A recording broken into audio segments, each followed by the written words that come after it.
with me for you.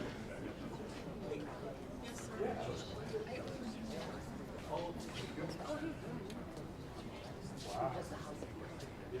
Good morning, everyone, and welcome to OnLogic. It is wonderful to see so many of you joining us this morning for such a critically important conversation. By way of introduction, my name is Mike Kleiner. I joined the company OnLogic over 11 years ago and work in the product engineering team. And I also act as the OnLogic contact to the Vermont Healthcare 911 team. We're all painfully aware that healthcare costs in Vermont have spiraled over the last few years. This affects every single person and business in our state, whether directly through soaring premiums or indirectly, for example, through rising property taxes. It has brought us to a situation that is simply not sustainable.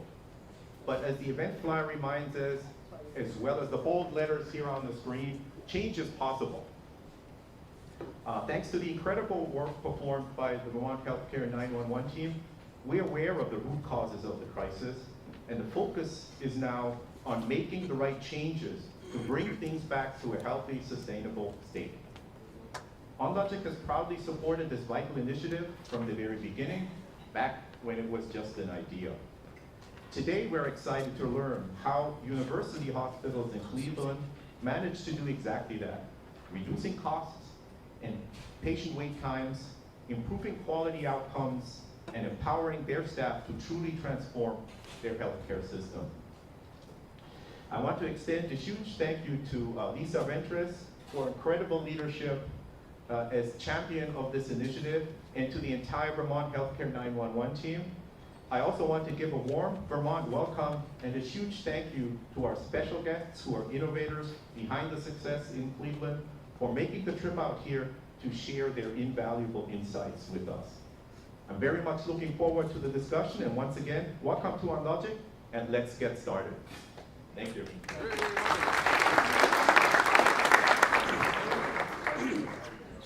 Well, Mike, thanks so much for your hospitality here. We're grateful to you and your colleagues, Lisa and Roland, who couldn't be with us today, but who've been very active in our VHC 911 coalition.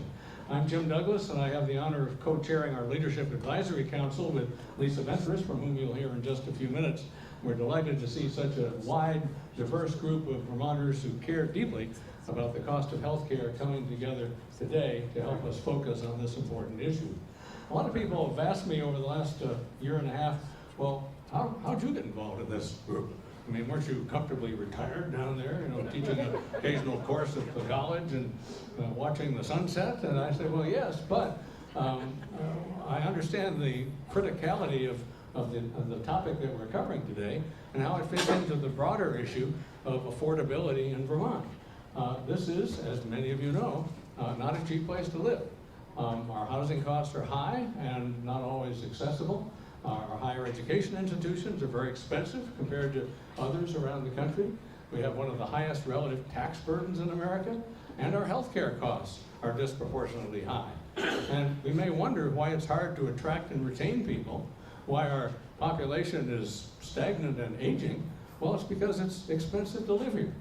And there are multiple reasons, but we're focused today and through our coalition on the high cost of healthcare, and I think it's critical that we address it as we're doing through our coalition and a meeting like we're having today. I only needed to look at one chart, one graph that we presented a year and a half ago.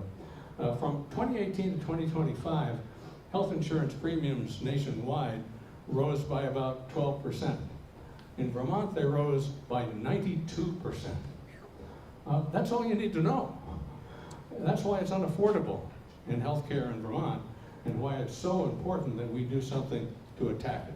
Unfortunately, we have great partners in that effort.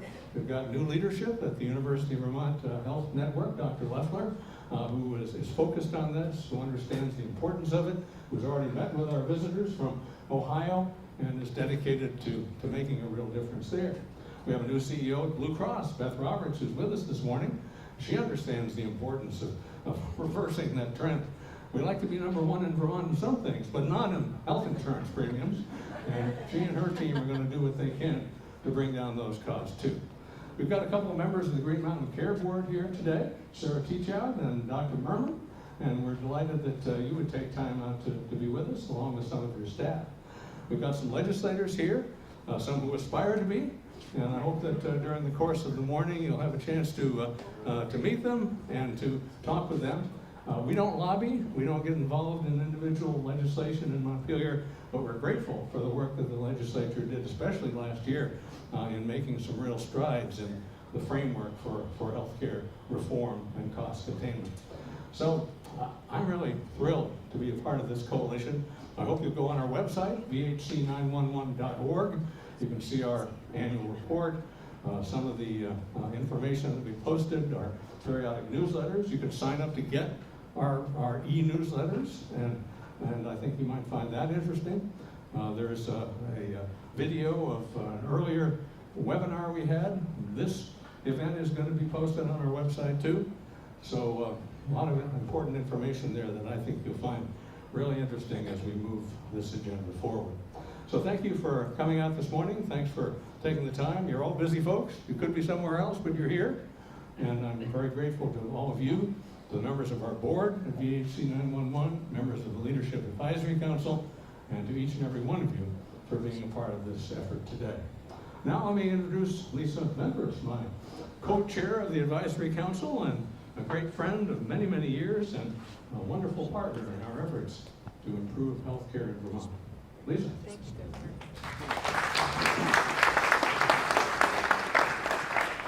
Thank you, Governor. Good morning, everyone. And thank you, Michael, for the hospitality today and the introduction, though I can't accept the praise for all of this. There's a board.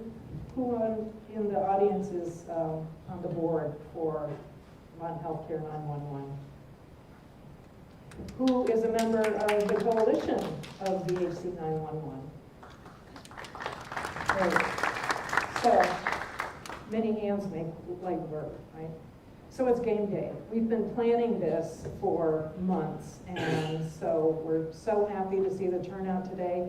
It's a great sign of the interest and the commitment that we all share to find solutions to Vermont's healthcare challenges. As the governor alluded, VHC 911 is united in its mission to find solutions to the high cost of healthcare in Vermont. We are consumers of healthcare, we are providers of healthcare, we are former leaders of healthcare institutions and programs. We represent educational systems and municipal governments whose budgets have been repeatedly voted down due to the high cost of healthcare that those budgets have had to absorb.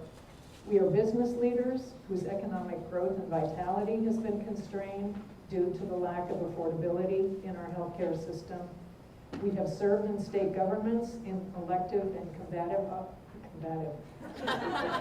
Is that a Freudian slip? And appointed offices. And our political stripes range from left to right. And there's lots of fun stories to talk about how Chris Pearson and Governor Douglas came to work together on this issue. But together we represent almost 200,000 Vermonters, which is, as you know, almost a third of the population of the Green Mountain State. Since our official launch in January of 25, we've dedicated ourselves to educating the public and including Vermont's hospitals and healthcare system leaders by using comparative, data-driven examples that identify and break down the root causes of Vermont's healthcare affordability crisis. Again, the governor alluded to our website, which contains the archives for all of the work that we have produced during this time. 24 of our newsletters, which are in themselves wonderful lessons in healthcare economics and public policy around healthcare.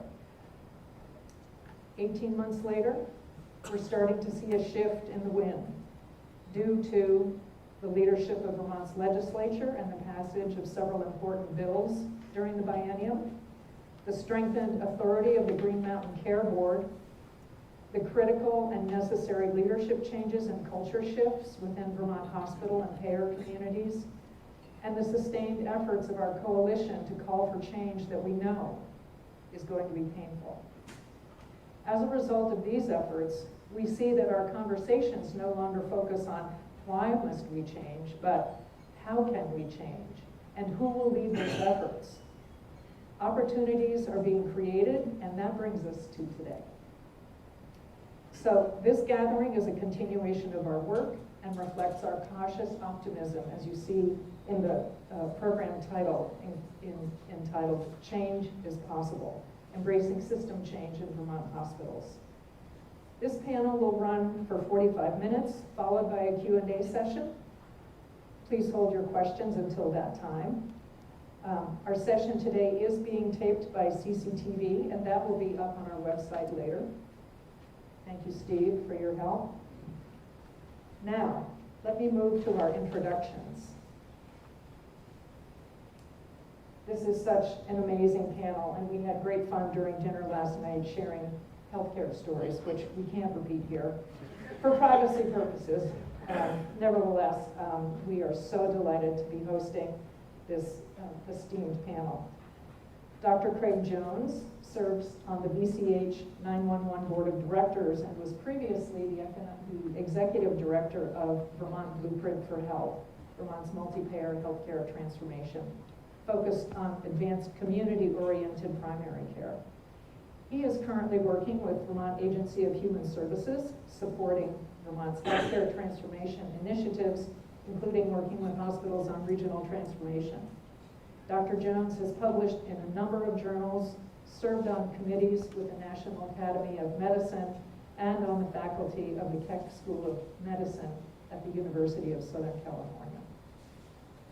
Dr. Peter Pronovost, Chief Quality and Clinical Transformation Officer at University Hospitals in Cleveland, is a world-renowned patient safety champion. His work has earned him a MacArthur Genius Grant and a spot on Time Magazine's 100 Most Influential People in the World.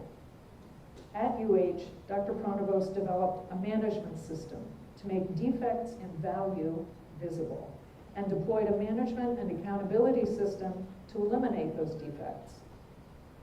This system reduced the annual cost of care for Medicare patients by 30% over 3 years, while improving quality. In 2022, Dr. Provost led the efforts that culminated in UH winning American Hospital Association's Quest for Quality Prize, the industry's most prestigious honor, recognizing its member organizations for their commitment to quality. Dr. Patrick Reynolds is Chief Medical Officer for the Vail Healthcare Transformation Institute and co-principal investigator at a John Templeton Foundation grant focused on studying and disseminating frameworks for transformational leadership in healthcare. Previously, Dr. Reynolds served as Chief Medical Officer at Population Health, during which time UH ranked among the most successful accountable care organizations in the nation, generating nearly $200 million in shared savings. Ms. Claudia Douglas is a managing director at Manat Health. She has spent her career transforming healthcare provider organizations toward profitable growth as a strategy and operations executive and consultant for over 30 years.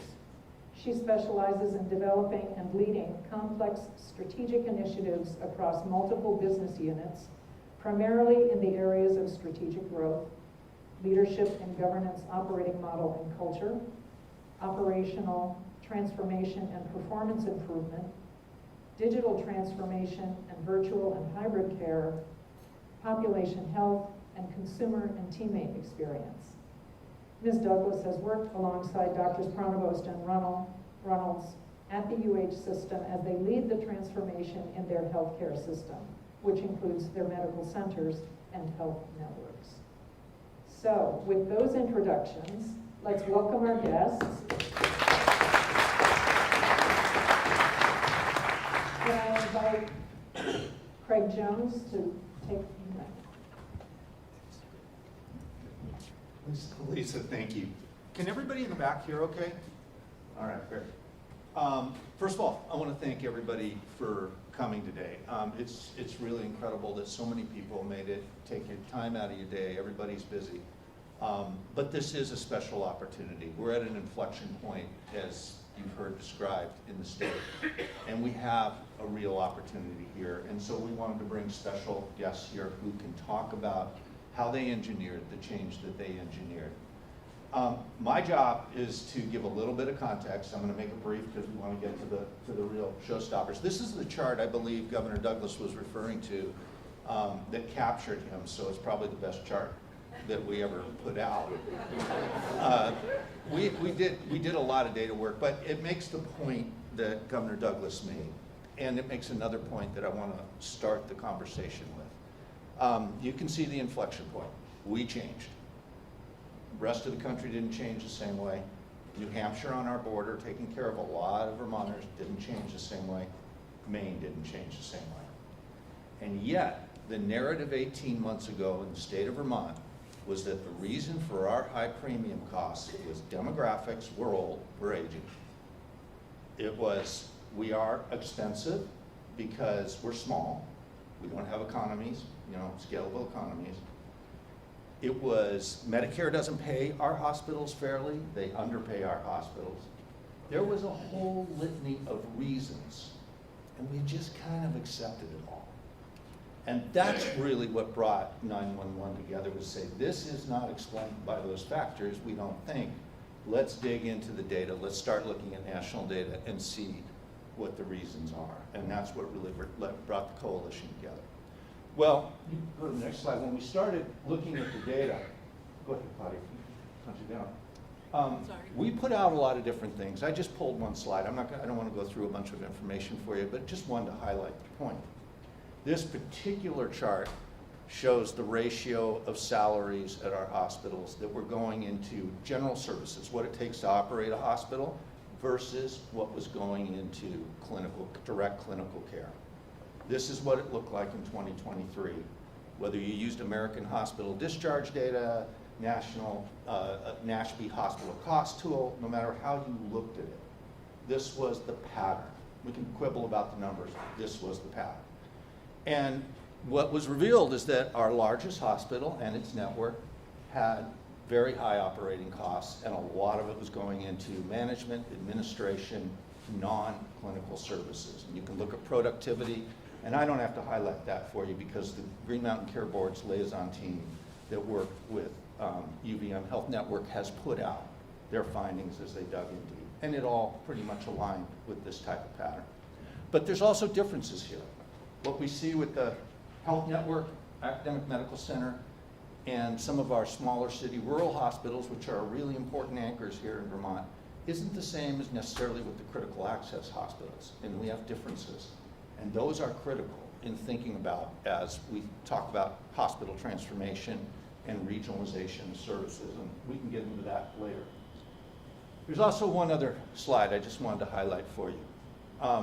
What was behind this in addition to high costs? What was really driving the commercial rates? And we looked at it in a lot of ways. So this is simply a chart, distribution chart, 2023 data, so it's not current, but at the time, this is how we looked when we looked at our hospitals. Are they making money or losing money on Medicare reimbursement, which is an important theme. And you can see our UVMMC, our largest hospital, over to the right side of this distribution chart. They were losing in that year around $900 million. That's what they reported on the Medicare cost report for that particular year. And then you can see a series of other hospitals along the distribution. The majority of them, not a large majority, but a majority, were making money on Medicare reimbursement at that time. We were clearly doing something different. And it was reflected in what we reported, what our hospitals reported as a loss. The chart I didn't bring is the flip of this, commercial profits in the same year. And on that one, UVMMC is in the top corner. They were number 6 in the United States on commercial profits when you looked at the amount they were making per discharge, all normalized and adjusted. That was the story at the time. As Blue Cross reserves were draining, and as we were entering into an incredible cost crisis. And that's really what drove the 911 work to dig in and produce the data that we have. The good news is 18 months later, the discussion is entirely different. And we go to the next slide. We've gone from a place of looking at problems and reasons to an opportunity, the purpose of today's discussion.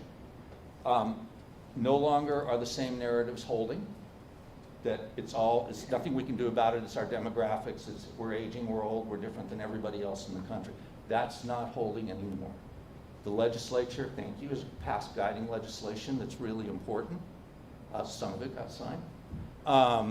We have started initiatives in the state with AHS, including a large array of transformation initiatives that are underway, and I can't say enough how energetically the hospital leadership has engaged with the agency human services team in working on hospital optimization, improving efficiencies, regionalization. Many of you are here today that work on those things. Thank you, by the way, really appreciate it. That work is energetic. That is a constructive upward force in terms of trying to build better access, better quality.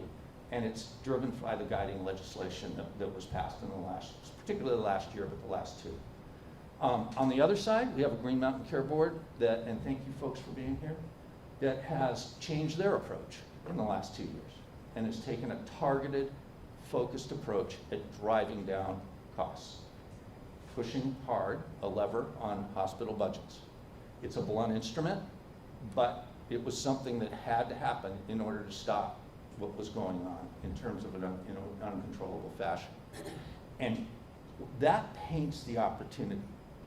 The market forces aren't even up here. The people that won't buy insurance, how businesses will do, that's not even up here. But these are tangible things going on in the state which are under the control and the influence of you folks who are sitting in this room. We have this balance of pressures, the regulatory pressures, the transformation pressures that are acting right now, and we're at the beginning of it. And so the question is, will we do this right? Will we execute on the opportunities that are here? The many opportunities under transformation are big. These are not small projects, and the Rural Health Transformation Fund is intended to support them in various ways. Will we get it right? Will hospitals be able to respond and work on this as they're under the budget pressures that the Green Mountain Care Board is putting on them simultaneously? Those are difficult conversations. Leadership. That's really what this is about this morning. You can go to the next slide. And that's why we brought the team here to talk to everybody. They've undergone many of these same pressures in a large hospital health system, and they have engineered the balance that we hope we can strike here. So with that, I really want to turn it over to our guest, Dr. Pronovost. This is a summary of some of the work that they've done. It's a really unique leadership style, which has led to the awards and the recognition that they've achieved. But now's a chance for us to really dig in, and I encourage you during the panel, question them hard on the difficult things. Like, I heard you say Medicare money. How much commercial impact did they have? Let's ask them about those things. So while they're here, I want to turn it over. Welcome, Dr. Pronovost, and thank you for being here.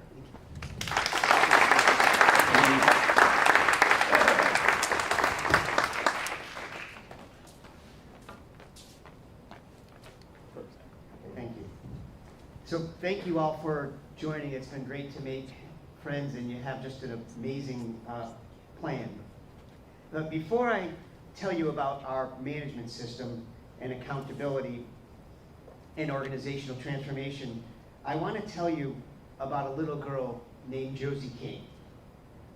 Josie died from preventable harm in a hospital.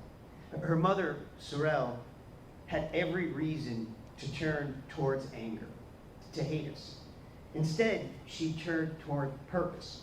She challenged us with a simple question: what are you going to do to ensure that this will never happen to another family? That question has followed me, perhaps I'd say haunted me, for more than 2 decades. It followed me as a physician in the care I deliver. It's followed me as a patient safety research and policy person in how we design systems. And it follows me today as a healthcare leader. Because when you strip away all the complexity in healthcare, every metric, every dashboard, every strategic plan eventually leads back to a human being. A patient, a family, a caregiver, someone's Josie. And that realization led me to the very simple conclusion that the biggest challenge we face in healthcare is not reimbursement, it's not cost, it's not workforce shortages.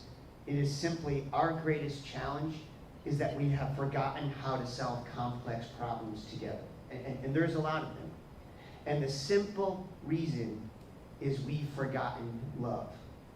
And that word may sound jarring, but when I use the word love, I'm not talking about sentimentality. I mean treating every person as worthy of respect and capable of growth, contribution, and excellence. Love says, you matter. Accountability says, because you matter, excellence matters too. Love without accountability is just sentiment. It goes nowhere. Accountability without love just drives fear, and learning stops. We need both. The opposite of love, though, is not hate. The opposite of love is separation. And separation is at the heart of nearly every challenge that we faced and why we struggle. When clinicians feel separated from their purpose, when staff feel separated from leadership, when departments feel separated from one another, when patients feel separated from caregivers, when the multiple agencies working on this feel separated from each other and the health systems. You see, when that happens, fear rises, learning slows, and improvement stalls. But when people feel connected, something extraordinary, truly extraordinary happens. They learn, they innovate, they solve problems, and they become capable of things they once thought impossible. And that is exactly what happened when we worked to reduce central line infections that Mark talked about. The checklist mattered. The science mattered. But the real breakthrough of what happened was people stopped believing that harm was inevitable and started believing that harm could be prevented. And they started believing that they were powerful to do something about it. You see, belief changed behavior, behavior changed the outcomes, and outcomes changed lives. That lesson was profound for me because we saw people rise to the level of what we believe about them. When we treat people as worthy and capable, they become worthy and capable in ways that they often never thought possible. That insight led to the foundation of our model of transformation that we call living and leading with love. It has three really simple pieces: believe, belong, and build. Believe that every person is worthy and capable. Belong to a community where every voice matters. Build discipline, management, and accountability systems that convert purpose into performance. Several years ago, university hospitals faced many of the same challenges that you faced. In 2022, we lost $222 million in operating dollars. We had mediocre quality at best. Our turnover was high, our engagement was poor, and we had to do something different. But you see, the issue wasn't a lack of talent. The issue was that we were not fully unleashing the talent that we had, and we had a lot of it. So we committed to believe, belong, build.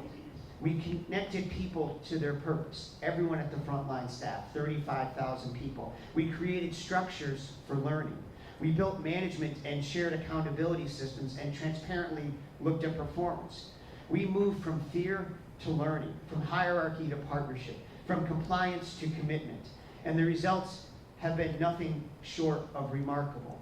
Operating performance turned around so that this year we now made $55 million from losing 200. We took $600 million out of our operating costs. It wasn't easy. We can talk about later all the things we had to do, but there was waste all over the place, and there's still a ton of waste. Length of stay declined from about 1.67 in our main academic center to now 1.36. That allowed us to increase our admissions and serve our community by about 15% more admissions every year. Our community hospitals now, as all 15 of them, went from an O to E to about 1.4 to 0.98 across all 15 hospitals. Just remarkable performance. We reduced surgical mortality by 70%, surgical complications by 65%. Our net promoter score is 83. It's gone up off the charts. Our patient experience, where we went from one hospital was over the 50th percentile to now, on average, all of our hospitals are at the 85th percentile. I mean, just our turnover went from 22% amongst nurses to 12%. Our engagement score went from average to the first percentile in the country. And I can go on. There's like 400 metrics.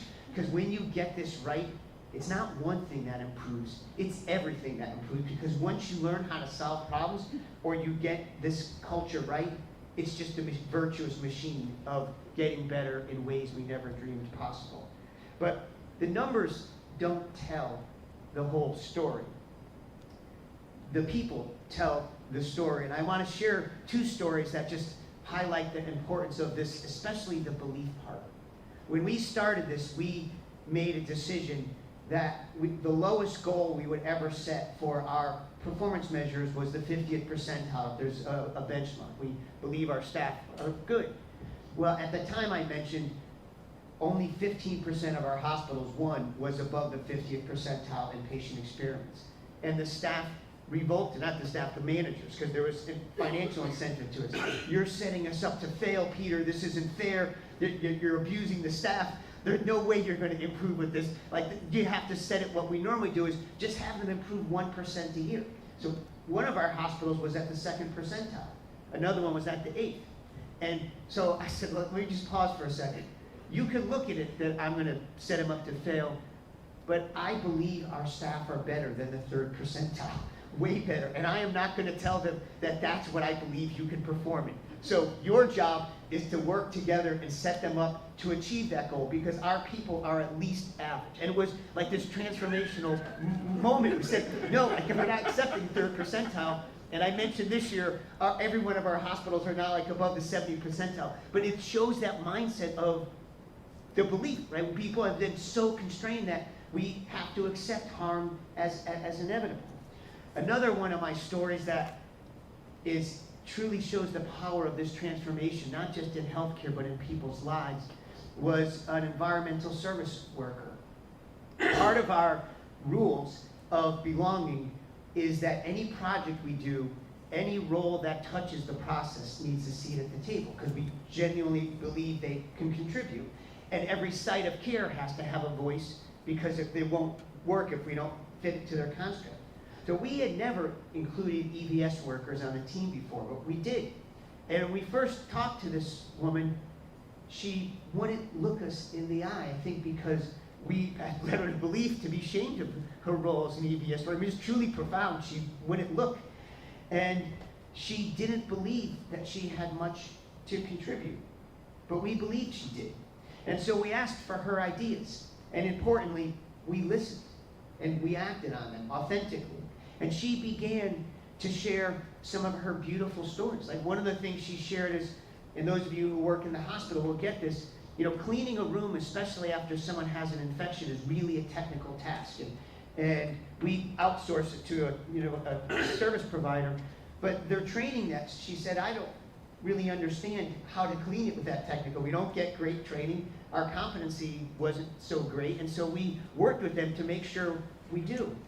And she also had ideas to improving patient experience. And what she shared was profound. She said, Peter, I've been doing this for like 30 years. And I noticed in virtually every patient, when you go in the room, there's some space that is their sacred space that they kind of make home. It's often the nightstand. And I know you've been in a hospital, it would have pictures of loved ones. It might have a Bible. It has some artifact that means something to them. And she said, I've learned that you have to honor that sacred space. So I asked permission before I touch it. Some people don't want to touch it, it's theirs. But we said, wow, that is like so beautiful. So we started training all of our workers on that simple but yet profound concept. Well, I mentioned we're data-driven, so every week we would put rates of infections in patient experience scores, and she took those graphs home and put it on her refrigerator, and she shared them with her family. She had 2 daughters who were struggling in high school and weren't really engaged, but they never asked her about her job, and she never talked, again, because she saw herself as I clean rooms. But she started sharing with them, look, I'm part of a safety team. I reduce patients' suffering, and they got energized and said, Mom, I want to go into healthcare just like you are so I can, relieve suffering. And she believed she reduces suffering, and she does, and her daughters just became so proud of her. Now, I want you just to pause and think about what I just shared for you. A management system that changed a family's future, right? Because someone helped someone believe another human could discover their purpose, right? Simply believing that people are worthy and capable. That is the power of believe. That is the power of belong. That is the power of building. And that is the power of this transformation model. Because loving doesn't lower our standards. Loving raises our standards because it raises people. And when people feel valued, they speak up. And when they speak up, problems surface. And when problems surface, improvement follows rapidly in this culture. So this isn't some magic formula. It is literally everyone in the organization feels worthy, they speak up, you solve problems, and I mentioned our biggest problems is not knowing how to solve these complex problems. And we have a whole 35,000 people engaged. And that is why this Living and Leading with Love is not simply a culture initiative. It is a framework for solving complex problems. It is a framework to truly create a learning organization and health system. And most importantly, it's a framework for unlocking human potential.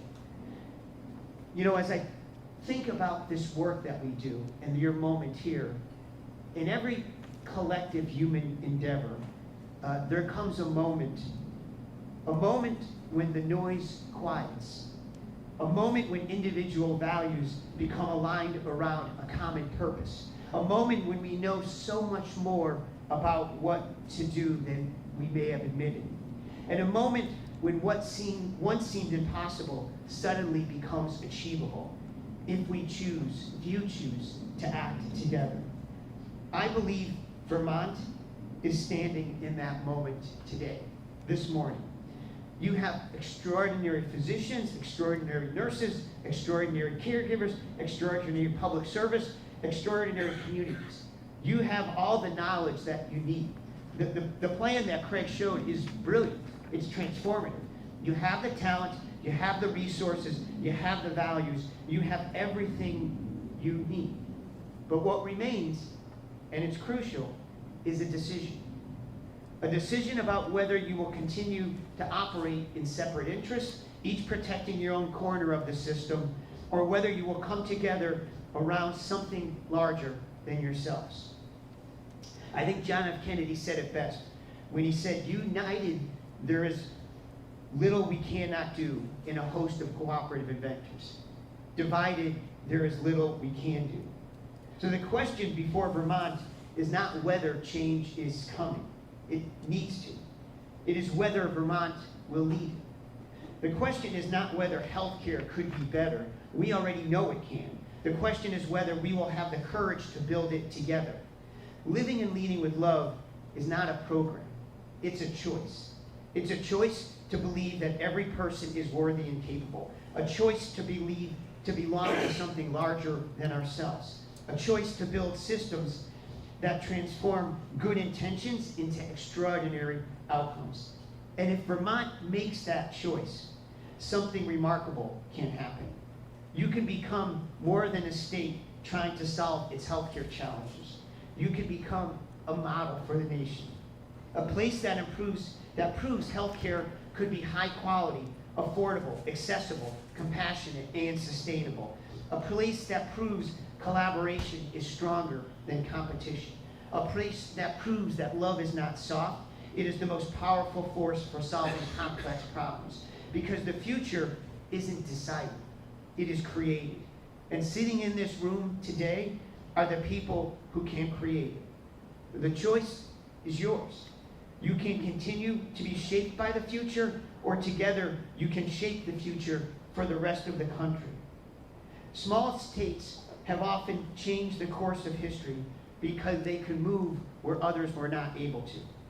Vermont now has the huge potential to show America that healthcare could once again be organized around people, purpose, and love. Not because Vermont is the biggest state, not because you have the most resources, but because Vermont has something even more powerful. The ability to bring people together around a common purpose, just like you're all here today. Years from now, America's still going to be facing the question every community faces today. How do we create a healthcare system that is more affordable, more compassionate, more effective, and more human? Vermont can answer that question. Vermont can become the proof that caregivers, patients, universities, employers, communities, and government can work together, and when they do, extraordinary things become possible. And if that happens, people will not remember this as a meeting. They will remember it as a beginning, perhaps an inflection point. The moment the state stopped deciding to waiting for the future and started creating it today. The moment leaders chose courage over comfort, collaboration over division, and possibility over cynicism. The movement of Vermont showed the nation what is possible when people believe in one another, belong to one another, and build together. Because in the end, the greatest measure of leadership is not what we preserve, it is what we create. And if we create this together, Vermont will not simply improve healthcare. Vermont will provide the needed message to America of what we can be. And there is no greater legacy that you can leave than that. Thank you.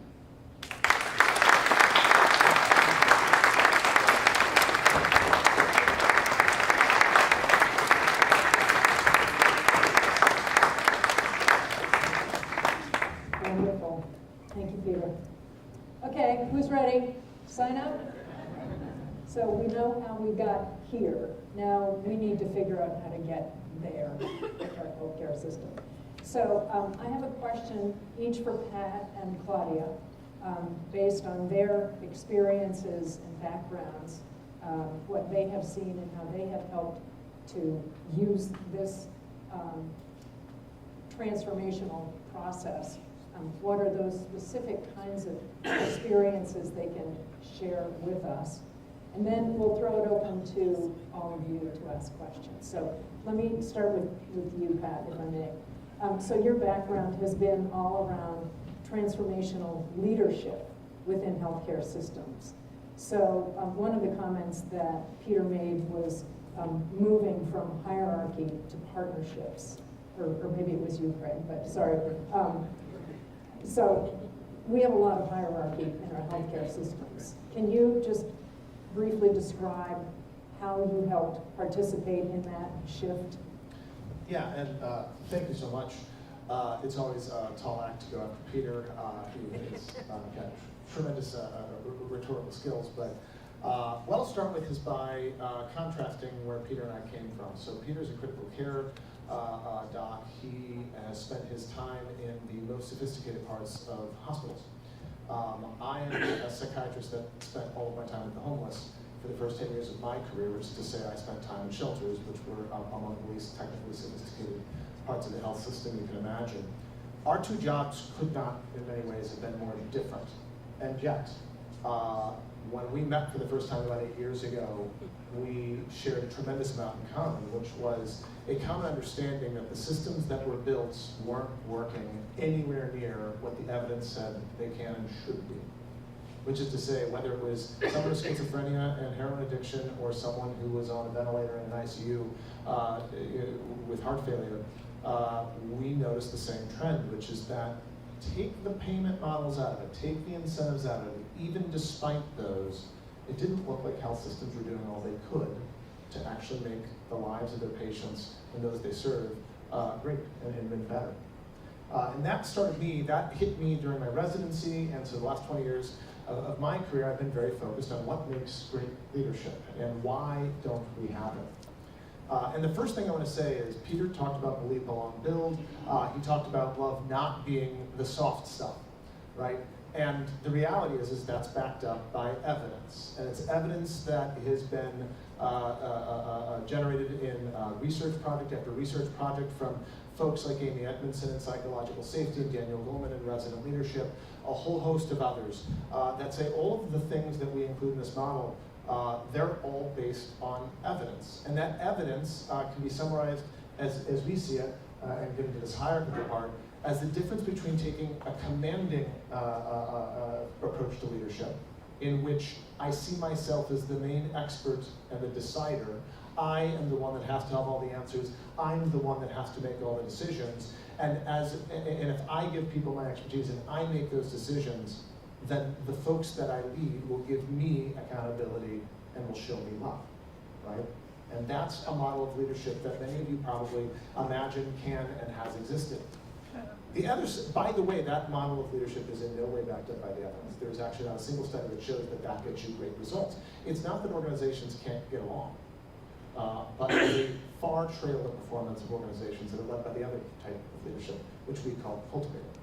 And a cultivator's primary roles are to be enablers and facilitators. And in that regard, what they are saying is, I believe deeply, I have unconditional regard for those I lead.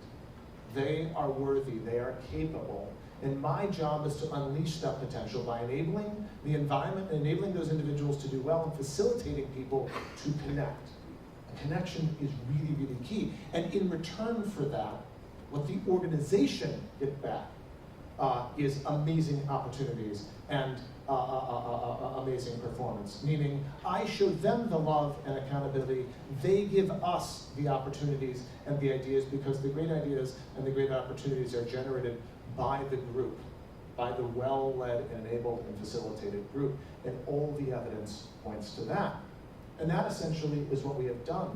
And the work, along with helping and build these transformational models and think about how we get data systems up and running, and think about how getting people to think about data in a very different way, and to think about their jobs in a different way, we also have built a leadership academy, the entire focus of which is to focus on the evidence that backs up what was just said there. It isn't soft.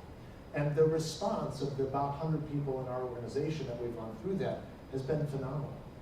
So we've had people run through training programs for years. We have some of those internally. We send people through MBAs. I myself got an MBA, and they're nice, they're enjoyable. But inexpensive. yeah, the stricter price on mine was $100K for an MBA. All of which is to say, but it doesn't appear to move the needle. What has moved the needle for the 100 or so people that have run through the training internally that we've done in 40 hours, that is free to them, is that they all are now involved with transformational projects. Every single one of those people, and we keep track of them, and we don't just teach them, we actually follow them through afterward to help them, guide them on projects designed to make the system work better. Every single one of them is in. Every single one of them is excited, and every single one of them is infecting the folks that they work with. And building those, building that capability doesn't require you to have the oratory capabilities that Peter has. That's awesome, and listening to him is like listening to great poetry for me, and I've listened to him talk hundreds of times now. It doesn't require that. It just requires someone committed to enabling and facilitating those they lead and elevating them. And by the way, holding them to account together, shared accountability. I'm responsible for making you, putting you in a space where you're able to do great work and you have the capabilities to do the great work. And I will do the work of elevating your capabilities anywhere I can first, before thinking about throwing down a hammer and making you afraid and telling you you're doing a bad job. And if I do that, almost everyone succeeds. But in return, when I do that, I expect you to come follow me and do the excellent work that we know we can do. And here's the story. None of that is something people are afraid of. Not a single person we interact with, or almost no one we interact with, is afraid of that. They all run toward it, and the results have been amazing. So, that's my answer. Thank you, Pat. That's great. Claudia? So with your background and understanding the complex design of healthcare systems, there's a part of your world that has helped to reform processes and systems across business units. Can you talk a little bit about what you have worked on, how that has changed through the process you've been involved with, and give us an example of that? Yeah, absolutely. Thank you, Lisa. Good morning, everyone. And I'll say what Pat said. Following Peter and then following Pat is a big task. I'm delighted to be here today. As Lisa shared, I've been working with Peter for about 5 or 6 years and Pat almost as long. And I've been in healthcare for 35 years, my whole career, and I've worked in every part of healthcare. I started in long-term care. I have been a chief strategy officer of a health system. I've been a chief operating officer, and then a VP of strategy of which is now Advocate Health. I did that. I also worked in consulting for about 15 years at Big Fours like Arthur Andersen, Deloitte, PwC, and I've never seen anything like what Peter has codified and implemented at university hospitals. I met him during COVID. He had been at Johns Hopkins, as you know, and did a little stint at United Healthcare, and said, I really miss provider, and came back and chose to go to University Hospitals Health System. He had many opportunities because he saw a place that was willing to change, a place that wanted to change, and a place that his heart is in population health. He wants to keep people healthy at home rather than healing in the hospital. So when I first met him, I was nervous because I was a partner at Pricewaterhouse and I was over our global digital health and on the provider side. And I was told by my boss, there's this hotshot, Peter Provost at University Hospitals, and he's a big deal, and you've been a COO, and so we'd like you to work with him because he's going to have to cut his quality department in half.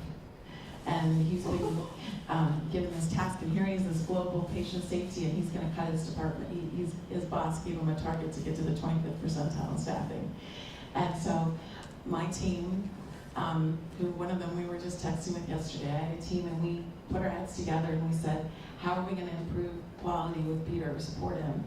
And we did the work together. And I would say from the first meeting, I was nervous because he was such a big name. He was so humble, curious, and compassionate. He wanted to hear from us about what to do and our suggestions, and really led with love from the get-go. And I think that's how it's different. So a few things we've done to answer that question. One is we did get through that, and he still improved quality. He had a decentralized and a centralized operating model that he inherited. It was not his brainchild, and we created a hybrid model. But we pushed a lot out to the facilities, which should be, because being a COO, the one thing that operators don't like is going to a meeting unnecessarily. He talked about taking waste out. He doesn't love policies unless they're necessary. They reduced 1,000 policies in the organization by talking to nurses. 2,800. Oh, sorry, more now, but my bad. 2,800 policies through, that's increased in the past 2 years. Through talking with the nurses, the environmental services, they know, the people doing the work know. And so reduced our CAs by a significant amount that really were unnecessary, 80%. And then so that was early work, right? But then we also developed a program that they call Connected Care now, but it's intelligent clinical environment. So we brought AI to patient rooms and to look for things like pressure. If a patient's not moving, the AI can cue, well, this patient might get a pressure wound. Or you could possibly fall, this patient's on meds and the AI's watching, they look unstable, let's get a virtual nurse to watch them. Virtual nurses watch 25 or so patients. Anyway, we implemented that as a pilot, and then it grew to all their hospitals. But it was different than what other people were doing, because we had physical therapists saying, hey, look at me, I can actually look at a patient now, and I can say, Lisa, I'm gonna walk 20 minutes to come see you, and please be ready, will you be ready? Because how much, 30% of PT's time was wasted walking, 50. of PT time was wasted walking the patient and they weren't ready. That impacts length of stay, that impacts patient satisfaction, and all kinds of things. There are many other things we did, but that's a couple examples. But it was different, and I'll tell you why. It wasn't a top-down initiative. It wasn't, I've worked in for-profit healthcare and not-for-profit healthcare, and both have pros and cons, and I would say it's not a hammer. It's not if you don't do this, you're gonna lose your job. It's inspiring, and you bring out the love of people, and they want to do it. You can't hold someone accountable. You can inspire someone to hold themselves accountable, and that is probably, I would say, the biggest difference in the model. And I would like to add one more thing that I think is very different. Peter has started something. He had clinical transformation calls in the beginning. Everybody has clinical transformation calls. As a CSO and COO, I was on clinical transformation calls at my health systems. Over the time we've been working together, he read a book by David Brooks, and it's called How to Know a Person. And it talks about illuminators and diminishers. And he decided, I like to call this clinical transformation call, that by the way, in most health systems can be very cold and compliant. He uses the word compliant. And so he said, let's call it the illuminators call. And it's every Monday at 8 a.m. And you would not believe how excited people are. It's not a chore to present on it. People beg to present on it. And they talk about things. It started with music. Anybody on the team can choose a song. And there's a long list of songs. It needs to be about believing. John Mayer has a song, Belief, that will be played on it. Or Peter has, tell them a few of your favorite songs. Respect by Aretha Franklin. The team members do it. One by U2, Fireworks by Katy Perry, but they all link to our values and our purposes, and they're just energizing. So it starts with it. I was dialing early. I dial at 7:55 because I love to hear. I'm a music motivated person. And then there's a patient story, and the stories will bring tears to your eyes on a Monday morning at 8.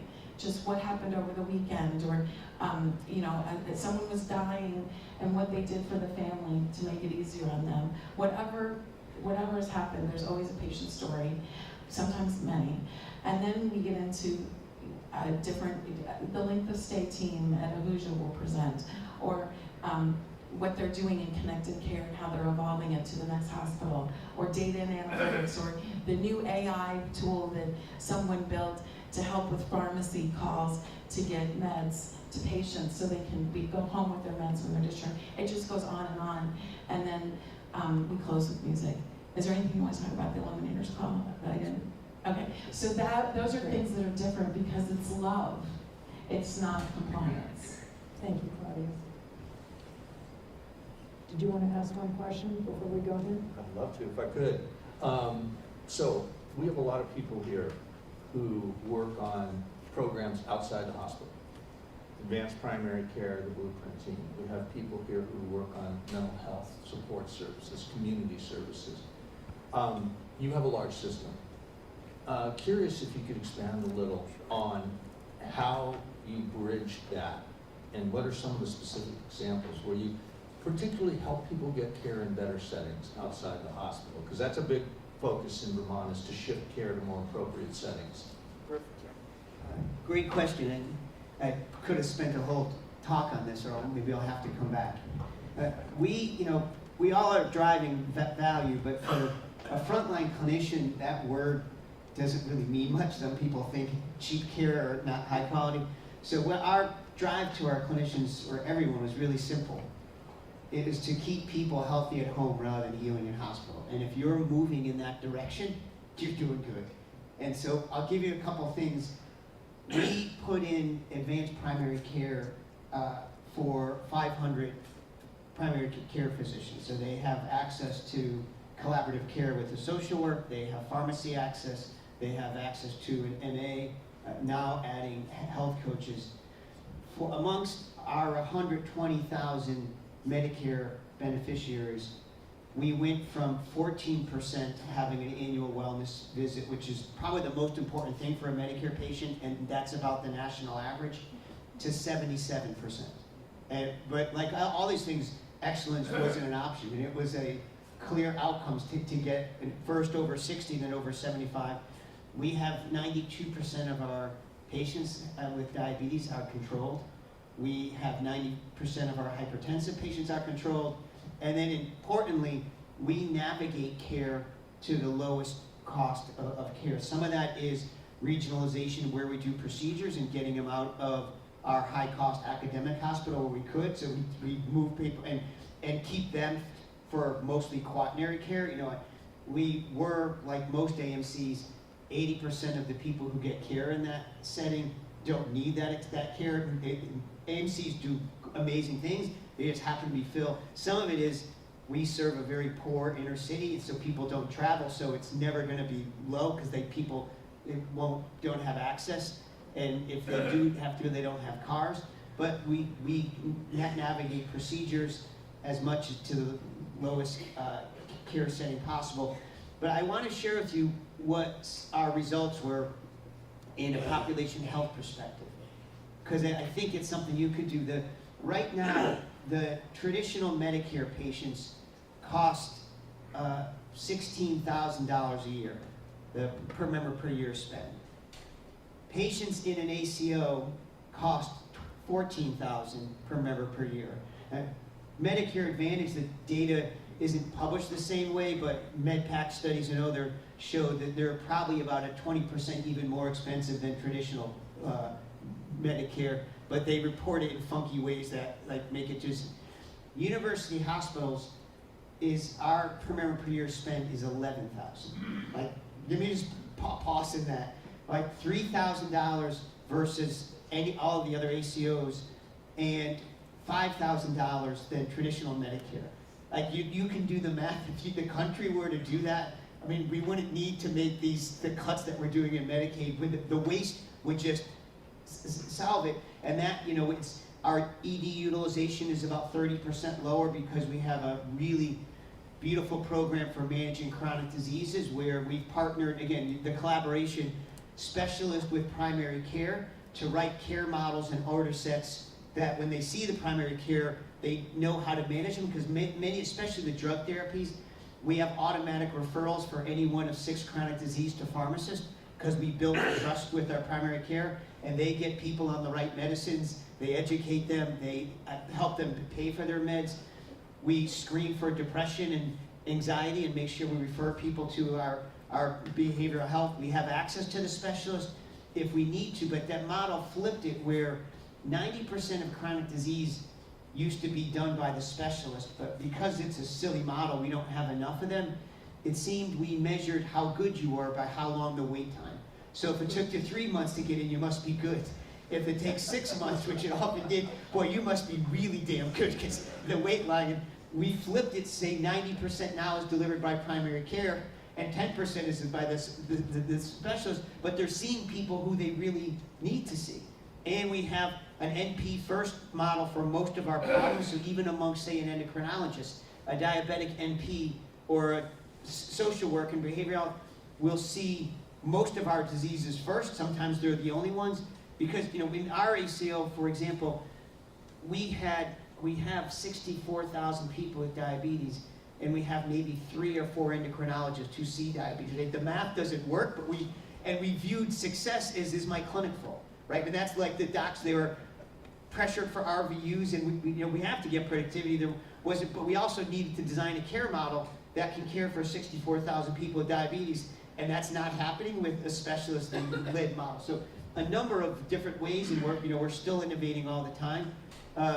But I think it's a goal of really driving down Medicare costs in the state of Vermont would be just breathtaking to see here. Wonderful.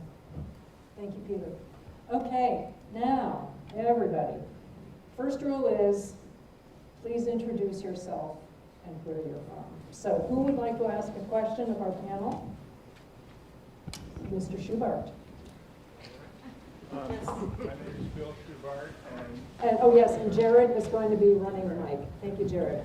my name is Bill Schubart, and a little over 20 years ago, I was asked to become the chair of the board of what is currently UVM Medical Center, right after the president was sentenced to a 2-year federal prison term for lying to regulators. And I had to oversee the combination of 3 hospitals and the foundation into what is today University of Vermont Medical Center. And my question really goes to the issue of there was no UVM network at the time. We just wanted to create a hospital that worked. My question is, are networks an artifact of the failed notion that competition, revenue growth, and expansion ensures sustainability? Oh, sorry, thank you. Brilliant question. I have a little piece in Becker's on this exact topic, which we can share, but let me share with you. The evidence has shown that hospital mergers have largely driven up cost, mostly from price, has done nothing for quality, and so people rightly question the value. My sense is it's not because hospital mergers are bad, is because you didn't integrate clinically and for value. So like what, in our health system, every project that we do is a system project. And everything that I said, it is across every one of our hospitals. We have an integrated quality program, and someone asked about how do you do this? What we have is, at our corporate level, with input, we design the management and accountability system. So like all of our direct reports, we get the measures, we make the toolkits, but the local operators are accountable to implement it. In other words, we say why and what the goal is, and report that, and have forums for learning, but the local leaders figure out how to do it in my environment. When you do that, that's how we get the cost savings, that's how we could navigate people to the highest value side of care. Because if we didn't have that, it's just like competition, you know, and you can't get, you know, the 30% reduction when you get people out of the AMC to a high value care. I was speaking with our UVM colleagues, and it may be something you all consider. 3 years ago, we changed from the Joint Commission to DNV, and it was by far one of the best decisions that we've made. The main reason, or 2 main reasons, were that the Joint Commission is every 3 years. And so we had, like all American hospitals, this dysfunction where when they showed up, you'd hurry, plan, and scramble, and then you'd get sloppy. And I said to our board, that's not worthy of the trust of our patients. Like, if you believe in safety, safety is a way of delivering care every moment, every day. Because people don't choose to get care every 3 years. They come in every single day. DNV is an annual survey, and so you always have to be ready. And it was more work, and people complained and said, well, just be ready. Like, have this be a way of living. And it had. We then moved to get ISO 9001 certified. It's, where regulators in healthcare are the floor. They assure safety, but they will never ensure excellence, right? They're never going to give you the care that we want. ISO is a ceiling. It is in 150 other industries, very few in healthcare, and no health system. We're the first health system, not just in America, in the world, that got certified by every hospital, but also as a corporate entity, because to get certified in ISO, if it was required, you would solve your problems, because that certification requires that for everything in your organization, I mean, whether it's contracting, clinical quality, you have to say what you do what you say, prove it, and improve it the same way at every one of your hospitals. Like, so it's not an easy task. It couldn't happen without living and leading with love, but with it, it's just an accelerant. And so I actually just did propose this to the House Ways and Means Committee, of saying, and to CMS, incentivize hospitals to get ISO 9001. It would solve this stupid problem that they're financially integrated but haven't operationally integrated. Thank you. Great. Thank you, Peter. Next question, Dimitri. Sorry, we'll get the back in the next call. Thanks. Dimitri Garter.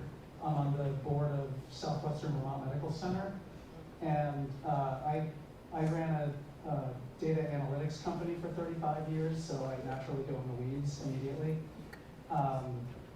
2 questions. I've heard you speak a couple of times, Dr. Provost, and it's always inspirational. All I hear is Deming, but you don't use the language. And I have to assume that that's intentional. I think with the exception of waste, I'm not hearing the language of lean. And I know that that's not a tradition in healthcare. Coming from IT, it clunks a little bit because that's all I expect to hear. So I'm curious if that's intentional and why. My other question is about payment reform. So running the risk of feeling as though there's a silver bullet, and I realize that there isn't. I see payment reform at the very least as a missed opportunity if we don't aggressively pursue that. Changing the incentive structure structurally across the system seems to be something we're going to have to do regardless. So I'd be curious to hear your thoughts. Yes, so great questions.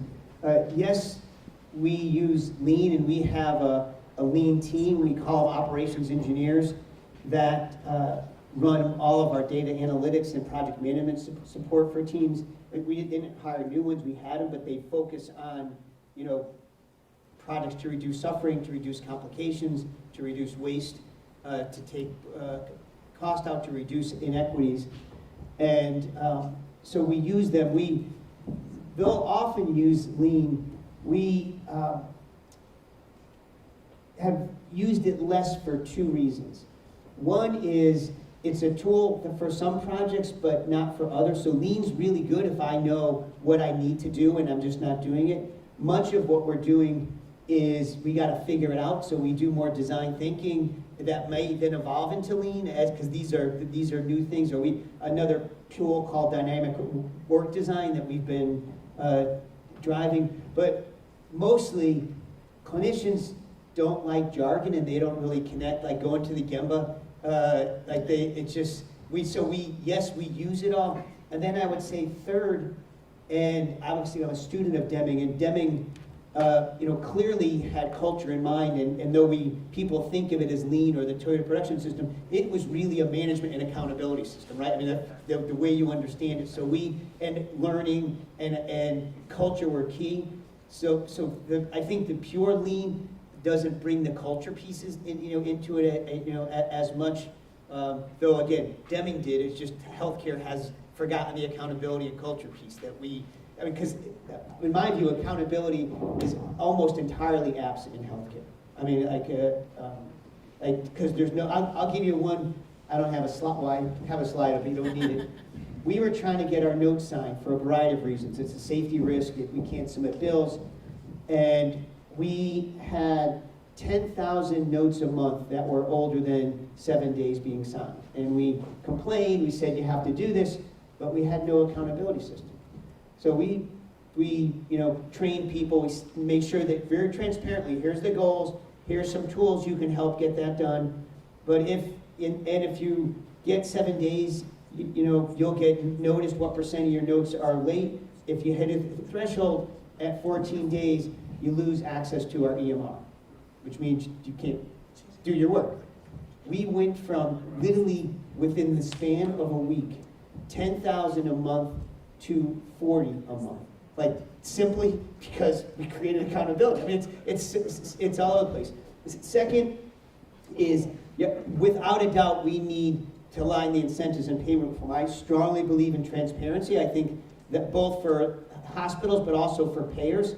I mean, if the payers had transparency, we would eliminate that 30% of healthcare that is administrative waste. And I see our Blues presidents here. That might be something to try, because let me just tell you where that 25 or 30% goes. There's rules whether you're going to pay something or not. And there was just a large study in Annals of Internal Medicine and a U.S. Senate report that showed for across 3 major insurers, they only agree on which procedures need prior auth 13% of the time. So just think about that. You're paying for healthcare. That decision should be science-based and evidence-based. And what it shows is simply arbitrary and capricious, right? I mean, it's nuts. If the rules were transparent, right, we wouldn't spend an army of and now adding AI to try to get paid, because what we do is we don't know what the rules are, so we submit a whole bunch of data. The plans hire a whole bunch of people to defend against it. Now we're both adding AI to it. It's just a study of the Blues. they doubled their denial rate when they put in an AI system. So we put in an AI system, and it's like the stupidest arms race, that all you have to do is make your rules pay fairly, and technology would just ping those, right? I mean, like if it make an efficient market, name the rule, we'll give you the data that you need, you give us, you tell us if it's paid, and it's like, if you probably need a network effect, you need many plans to do it, because otherwise it's not going to get the scales in many health systems. But boy, wouldn't it be amazing if Vermont could do a pilot like that? I think we do need Medicare shared savings, and Elliot, and we've been talking, Pat and I have been talking about this. I think that's probably the most effective chassis that we've seen, far more than Medicare Advantage and controlling costs. We have working with CMS and House Ways and Means to create more incentives to get hospitals into Medicare shared savings, especially those in traditional Medicare that are so much higher than others. The incentives, I think, are still weak. I mean, we still make too much money on complications personally. Like that should be ratcheted up so that hospitals really focus on them. And the flip side, we should be rewarded more if we drive cost out. The reason I didn't focus on it is that improvement in our Medicare shared savings, 11,000, that happened with us being at the level B in Medicare shared savings. In other words, one side risk, 40% savings.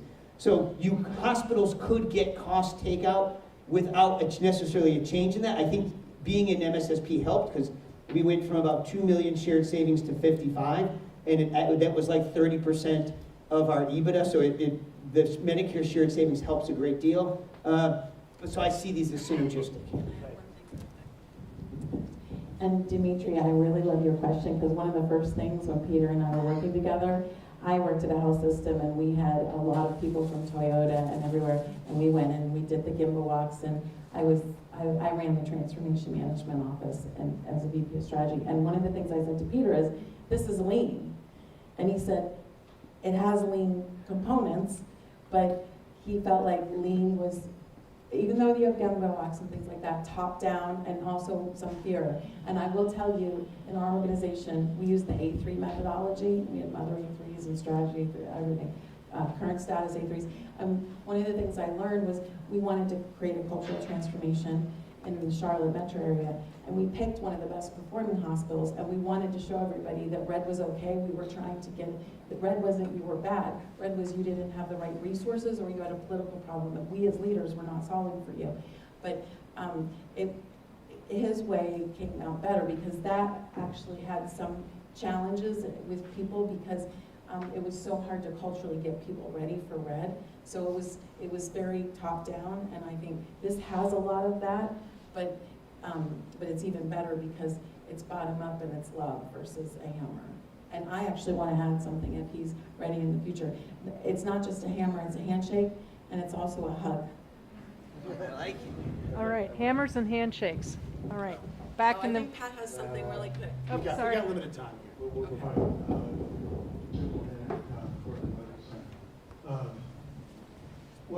Can you hear it? Now we can. One of the things that caused Juice's meeting was that you've already reduced the cost by 30%.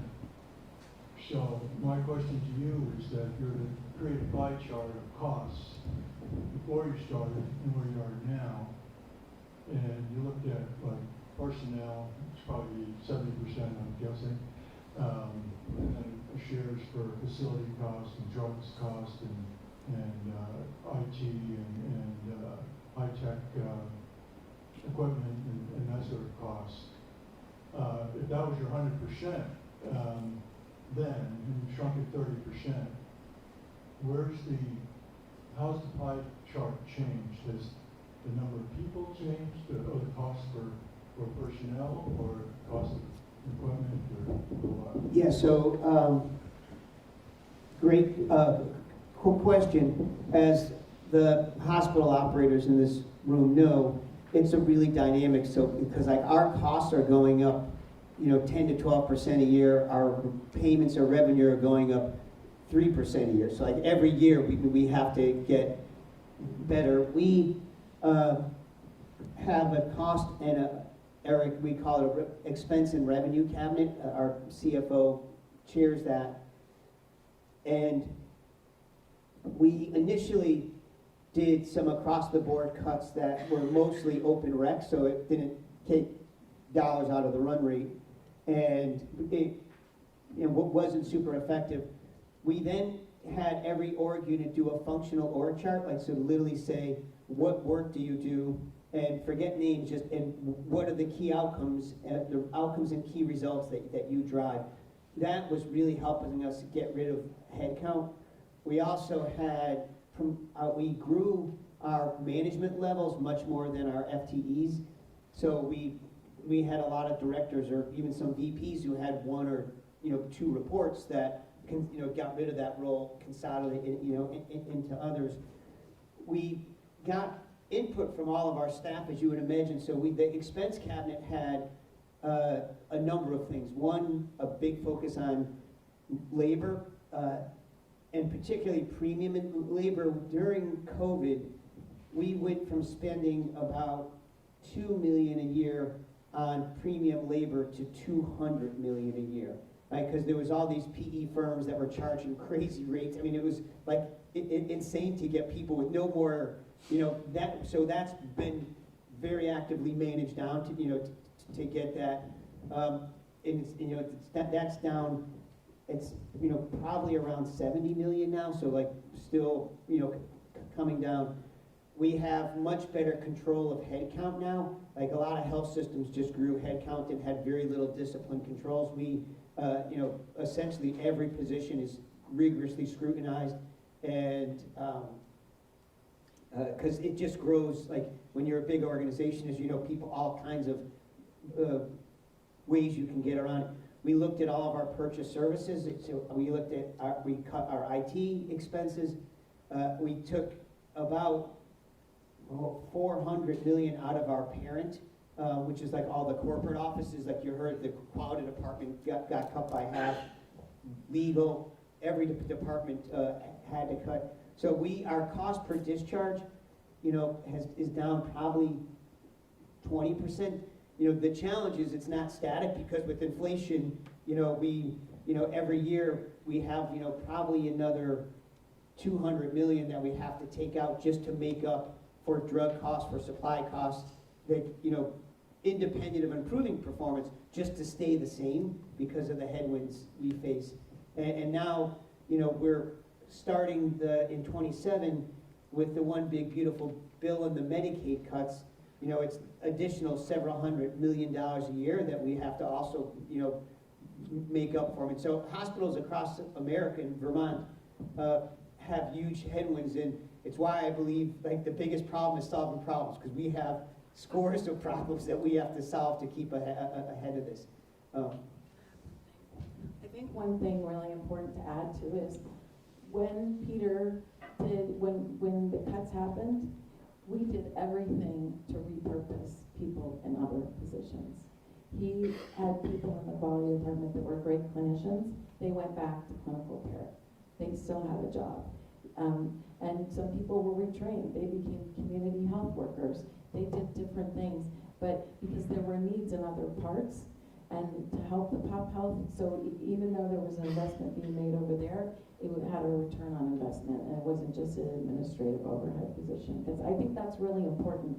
That's part of living and leading with love too, is these are people's lives, and if we can repurpose someone, retrain them, or put them back in clinical care, that's the most important thing.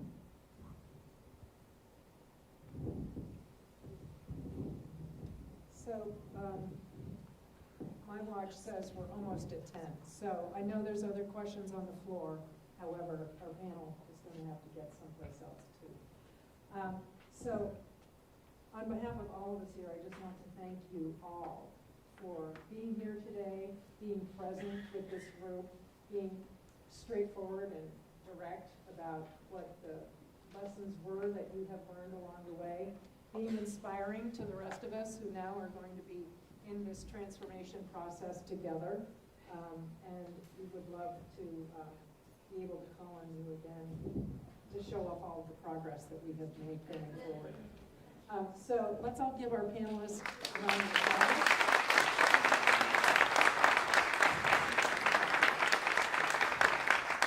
There are still the side. I hope you can stay and take advantage of some of that.